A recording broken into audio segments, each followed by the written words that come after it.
प्यारे दोस्तों, हजरत इब्राहीम अलैहिस्सलाम वो पैगंबर थे जिनसे अल्लाह ताला ने बहुत बड़ी बड़ी कुर्बानियां ली। नमरूद ने उन्हें आग में जलाने की कोशिश की, मगर अल्लाह ने उन्हें सलामत उस आग से बाहर निकाल लिया। जब हजरत इब्राहीम अपने घर वापस लौटे तो उनके वालिद ने उनसे कहा, ऐ इब्राहीम, अगर तुम अपने अल्लाह को नहीं छोड़ते तो मेरे घर से निकल जाओ। हजरत इब्राहीम अलैहिस्सलाम ने बिना किसी शिकवा के अपना घर छोड़ दिया और मिस्र की जानिब रवाना हो गए।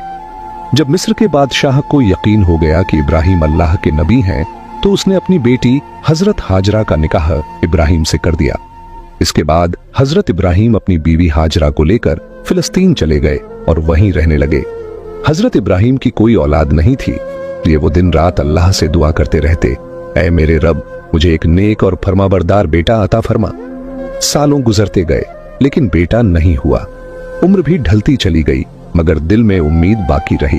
84 साल की उम्र में भी वो अल्लाह से यही इल्तिजा करते रहे, ऐ अल्लाह, मैं तेरी रहमत से मायूस नहीं हूं, मुझे एक बेटा अता कर जो बुढ़ापे में मेरा सहारा बने। आखिरकार अल्लाह ने उनकी दुआ कबूल फरमा ली। 84 साल की उम्र में हजरत इब्राहीम को एक प्यारा सा बेटा अता हुआ। उन्होंने उसका नाम इस्माइल रखा। आप अंदाजा लगाइए, एक बाप जिसने 84 साल की उम्र में बेटा पाया हो, उसकी मोहब्बत उस बेटे से कितनी होगी। वो हर वक्त उसे सीने से लगाए रखते, चूमते, कंधों पर बिठाकर बाजारों में फिराते, उसके साथ खेलते और हंसी मजाक करते।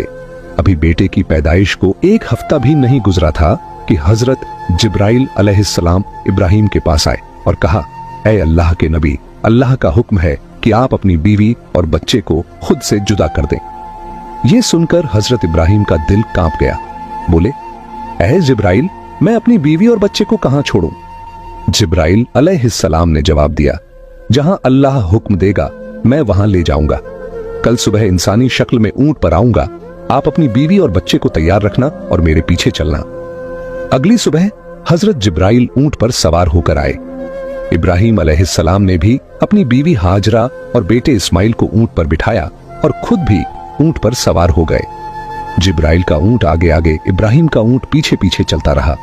वो फिलिस्तीन से चले, शहर दर शहर गुजरे, हफ्ते महीनों में बदलते गए और 1 महीने के सफर के बाद अरब की सरजमीन पर पहुंचे। उस वक्त अरब वीरान था, न कोई इंसान न परिंदा। जिब्राइल का ऊंट काले सुनसान पहाड़ों के दरमियान चलता रहा।